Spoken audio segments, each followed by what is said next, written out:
Hi everyone, it's Margaret Manning here with 60andMe. Thanks so much for being here today. I hope that you're doing great wherever you are.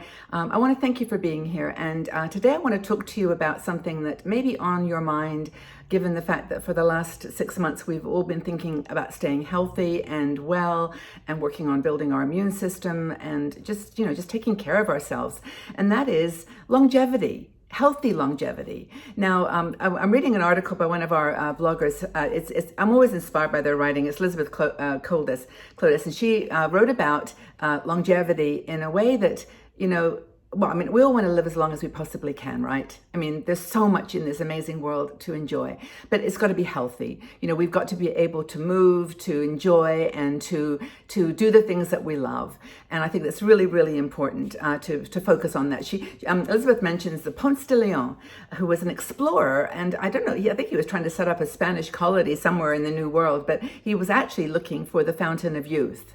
And so this elusive fountain of youth, became an obsession for a lot of explorers, thinking that they could find some liquid, some drink, some amazing technology. Now we've got new models here for our exploration, but the anti-aging movement is just, full of new products that are going to make your skin look fabulous and, give you, just a fresh, new lease on life.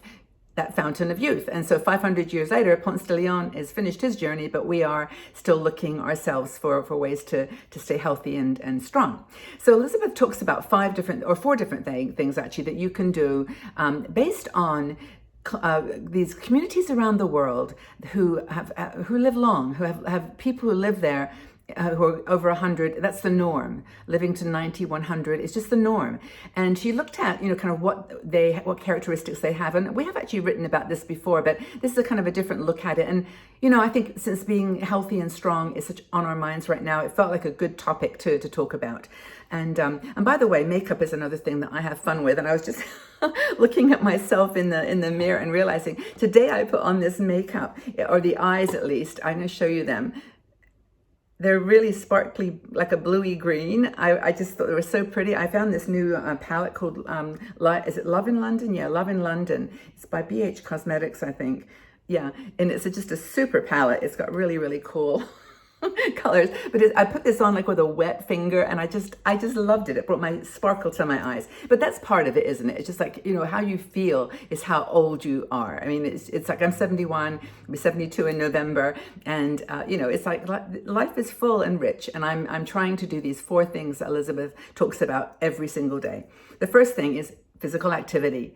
Now, before you shut off and go, oh, Margaret, we know this, you've told us a gazillion times, it's just so true. There's no silver bullet. I'm not the anti-aging queen. I can't say to you, and now number 3 is this new product. I'm not going to do that. I never will. I will talk about supplements and things that you might want to consider, but I'll always say they claim to. That's just how it is. And but it's fun to explore, and I do it with makeup and fun things that just are on the surface, maybe not so much. I'm not so interested in taking up a potion. But these communities that she looked at all are active, and what kind of people are they? Well, they're just doing things that they do, and that's the thing about activity. If you make it something extra that you do, like you go for a walk and then you go to the gym, yes, you will probably see a lot of benefit, but really the people that live the longest are those who are farmers and fishermen and people who walk and have to walk every day for their job, or have to be active to go visit their friends. They have to walk 5 miles to go and visit a friend. So they know how to combine these different elements, and exercise is such an important part of it. Talking to friends and neighbors and friends is the second thing, which is social engagement.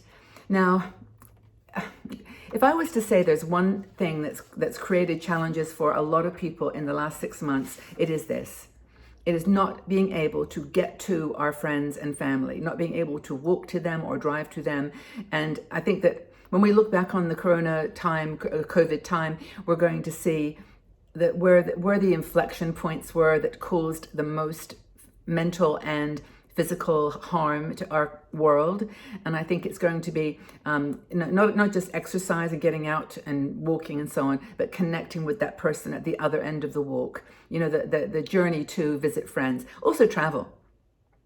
Kids as well. I mean, I feel so bad for children who can't get out to play with their friends. They can't walk to school. Well, now it's softening a little bit in a lot of places around the world, but it's hard. It's really hard. And I think that social connections and interconnections is something that we really will see having an impact on our healthy longevity. So we have to do what we can. We have to walk as much as we can. We have to, go to the market and buy food and carry it back. We have to try to do things that we did in our normal life, where normal, if it ever is any such thing again. But wear the mask if you are comfortable with that, and just walk and exercise and do things in your home that are just pushing it a little bit beyond what you normally would do.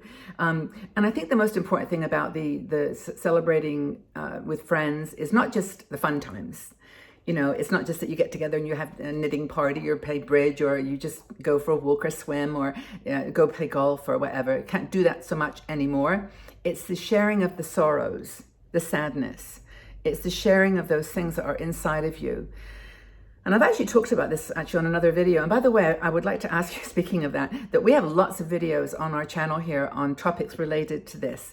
And if you would like to subscribe to our channel here, I would really appreciate it. You just press the subscribe button underneath this video, and then there's a little bell next to it, like a notification bell. And then if you press that too, it'll tell you when a new video is uploaded. And I do about 4 every week. So you can see, and this topic, by the way, just do some checking and you'll find lots of topics about longevity, healthy aging, and that sort of thing, positive stuff. And I would really appreciate your support on the channel too. But anyway, for example, we just did a loneliness survey, 60andMe. And I mean, we're going to release the numbers and the conversations, but the numbers were really high, much higher than the last time we did this survey a couple of years ago. And that's because, people just are alone. They're alone because they haven't got a partner. There's all those things that would apply regardless of COVID, but then there's the added things. And not being able to share the sadness, the doubts, the fears, the uncertainties, the worry, it's just so hard. It's just really hard. I think I just noticed that my necklace is on crooked. Is that possible? Every now and again I glance at my phone and I see something like, that's strange. But anyway, so there are a lot of simple things. Another thing that she talks about is food. Now, eating the right foods is so important because, we talked about this earlier with the types of people that are living longer. They eat fresh fish. They cook their own vegetables sometimes. They have their own gardens. This kind of sustainable lifestyle that a lot of people are getting back to. And I know that in the UK particularly, they actually have said that people purchasing land in the country has tripled, doubled, quadrupled, because people just want to get to the land and they want to grow their own food and they want to almost return to that world of being independent of things that could fall apart if in a world like we have experienced with COVID. So I think that there's that whole food, plant-based diet that we can eat. She thinks like, for example, making from local ingredients and doing it in season. Like just when things are in season, that's when they're at their very best. So look for vegetables and fruits that are local, if possible, or close. And also honey, for example, if you can buy honey that's made from bees in your neighborhood, that's really, it boosts the power and the immunity benefits of those types of foods. So many nuts and fruits. Nuts particularly are really the thing to grab if you need a little handful of energy. It's really important. So a diet that delivers high in nutrients, low in calories, maybe low in carbohydrates, more in protein and, fats, healthy fats. That's the thing I think to look for. And she talks about this in the article. And I think the final thing that she mentions is about this inner sense of peace and joy. And whatever way you use to get to that place, I just recorded another video the other day about letting your crazy self out and just finding peace and joy in the world that you're in. Everybody's reality has changed. We talked about this before, but everyone's reality, young and old, kids and older people, we all have changed. And I think the sooner that we appreciate that in each other and, just kind of adapt to the new interpretations of peace and joy, I think we'll be able to deal with what's coming next. And we don't know what that is.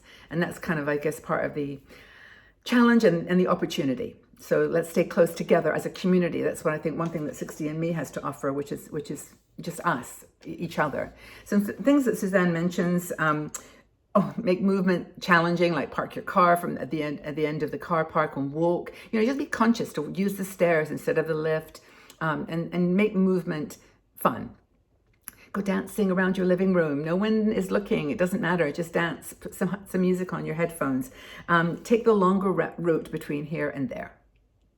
I actually walk into town almost every day. It's about a mile, and I always try to go a different way. Like even on the other side of the street, I just do some things that give your brain a little bit of a break. Try to connect with others. Don't wait for them to call you. Just pick up the phone, call, or pick up the email. Send an email. Send one of those electronic cards. Just do it. I mean, I've been using LinkedIn and other places just to go through my list of contacts. I've got over like 1,000 people in my LinkedIn world. And every now and again, I just send somebody one and say, how are you doing? How's business? And it's just nice. If they're in your list of contacts on Facebook and they belong there, then just send them a note, send them a direct message. I know I've done that with my friends in India particularly. They've got a lot of challenges at the moment, as everyone has. It's not just India, but the United States too. And just send them a note and just say, hi, how you doing? Thinking about you, heart. That's all you need to do. What else? Do what you enjoy. That's the final point that she made. Do things that you love and just take care of yourself. Healthy longevity is not a myth. There is a fountain of youth and it's inside of you. So take advantage of it. Thank you for being part of our community. Thank you for being part of my world. I'm so happy to be part of it, of yours. So take very good care. Have a wonderful day. And hope my eyes weren't too glowy in the dark. But anyway, it's all good fun. Have a fabulous day, everybody, and take good care. Bye-bye for now.